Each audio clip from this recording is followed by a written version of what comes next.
श्रीराम जय राम जय जय राम।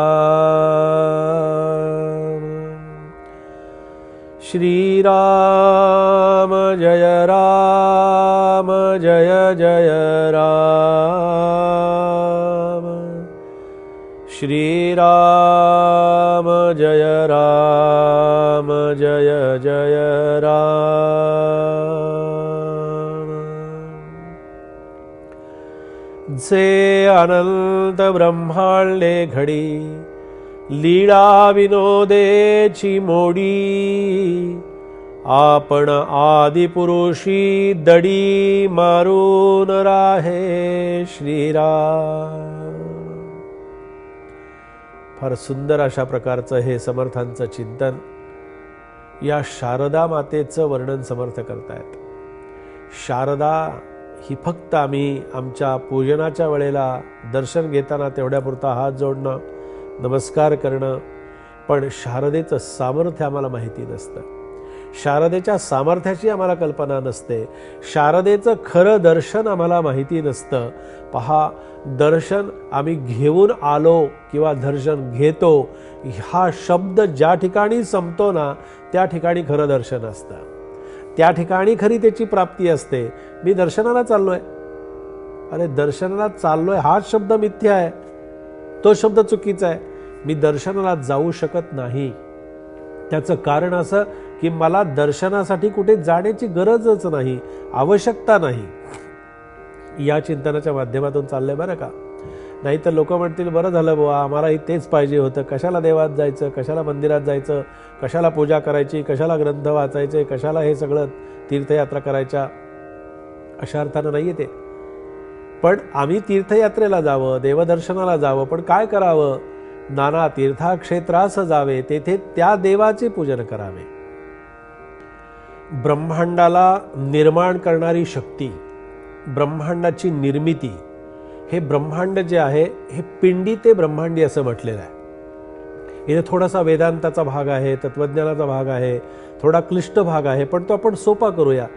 ती क्षणात मोडून टाकते ते सगळं रचलेलं जे असतं ते। आता हा जीवनाची इमारत आपण म्हणतो ना की जीवनाची इमारत अशी रचलेली असते। आता ह्या आपल्या राहणाऱ्या किंवा राहतो त्या इमारतीचं काय असतं? कधी ना कधीतरी ती संपते की नाही, कधी ना कधीतरी ती ढासळते की नाही, कधी ना कधीतरी तिला क्षय असतो की नाही, कधी ना कधीतरी ती पडते की नाही, तर पडते। 50, 100 वर्ष, 150 वर्ष, काय जिचं आयुष्य असेल तेवढं। पण ही रचलेली इमारत जी असते ना, प्रयत्नपूर्वक निर्माण केलेली जी असते, ती कधी ना कधीतरी ढासळते, कधी ना कधीतरी ती इमारत जमीनदोस्त होत असते। पण आत्म्याच्या साक्षीनं रचलेला जो तत्वज्ञानाचा विचार असेल, जो परब्रह्म तत्वाचा विचार असेल, जो सद्गुरु तत्वाचा विचार असेल, त्या सद्गुरु तत्वाची इमारत कधीही ढासळू शकत नाही। ती इमारत कशी असते पहा, की तिचं शारदेच्या रूपामध्ये ती पाहायची आहे, तर ती आनंद ब्रह्मांड निर्माण करते असं समर्थांनी म्हटलेलं आहे, आणि क्षणात मोडूनही टाकते। मी नेहमी एक छोटासा दृष्टांत अशासाठी देत असतो की हे कळण्याच्या दृष्टीनं, लहान मुलं जेव्हा खेळण्यासाठी बाहेर पडतात ना, तेव्हा ते खेळण्यासाठी बाहेर पडल्यानंतर एक किल्ला तयार करतात लहान मुलं। तो किल्ला इतका छान तयार केलेला असतो, मोठा केलेला असतो, नटवलेला असतो, सगळा सजवलेला असतो, त्याच्यामध्ये सगळे किल्लेदार अमुक तमुक सगळे लहान मुलांचा किल्ला पाहण्यासारखा असतो। पण तो किल्ला जेव्हा ते तयार करतात ना, तेव्हा संध्याकाळी घरी जाताना त्या वाळूचा किल्ला ते सगळा जमीनदोस्त करतात, मोडून टाकतात आणि घरी निघून जातात। त्या मुलांनी इतक्या कष्टाने तो किल्ला तयार केलेला असतो, पण तो मोडून टाकतात, कारण त्या किल्ल्याबद्दल किंवा त्या निर्माण केलेल्या किल्ल्याबद्दल त्यांच्या मनामध्ये कुठलीही आसक्ती नसते। ते टिकवण्यासाठी किंवा टिकावं म्हणून त्यांनी ते केलेलंच नसतं। तसं शारदा माता जी आहे, ही शारदा माता आपल्या जीवनामध्ये जे सगळं काही निर्माण केलेलं, आपण केलेलं जे असतं ते सगळं नाशिवंत असतं, आणि ते नाशिवंत सगळं ती काढून टाकते आणि शाश्वत स्वरूपाचं दर्शन ती आपल्याला घडवते. लीलेनं सगळं घडवत असते. लीळा विनोदेची मोडी, आपण आदिपुरुषी दडी मारून राहे, हे सगळं निर्माण केलेलं सुद्धा जमीनदोस्त करून ती स्वतः मात्र आदिपुरुष, याचा अर्थ की त्या आदिपुरुषाच्या म्हणजे सर्व शक्तिमान असणाऱ्या ईश्वराच्या स्वरूपामध्ये ती लिप्त होऊन राहते. या शारदेचं दर्शन कसं घडावं, तर या शारदेचं दर्शन घडण्याची व्यवस्थाच नाही, त्याचं कारण असं नीट समजावून घ्या. त्या शारदेचं दर्शन घेणार कसं, कारण आणि घेणार कोण? मी दर्शन घेणार आहे का? मला दर्शन हवं आहे का? तुला दर्शन हवं आहे याचाच अर्थ ते दर्शन तुला नको आहे. तुला दर्शन घडतं आहे याचाच अर्थ असा आहे की मी घडलेल्या दर्शनाचं वर्णन जर करून सांगत असेल तर या विचारांच्या माध्यमातून ते दर्शन खरं नाही. ज्याचं वर्णन मी करतो आहे ते वर्णनच नाशिवंतामध्ये जातं. तशी ही शारदा त्या आदिपुरुषाच्या म्हणजे सर्वशक्तिमान असणाऱ्या, सर्व जगाचं नियंत्रण ज्याच्या हातामध्ये आहे अशा ईश्वराच्या अधीन आहे.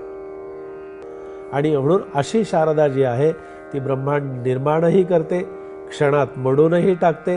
त्याचं कारण असं की ब्रह्मांड निर्माण करते ती सुद्धा ती कुणाच्या तरी इच्छेनं करत असते आणि ते ब्रह्मांड पुन्हा संपवून टाकते किंवा पुन्हा ती जमीनदोस्त करते. याचा अर्थ असा की आसक्ती निर्माण होते, पण त्या आसक्तीचा कुठेतरी क्षय व्हावा लागतो.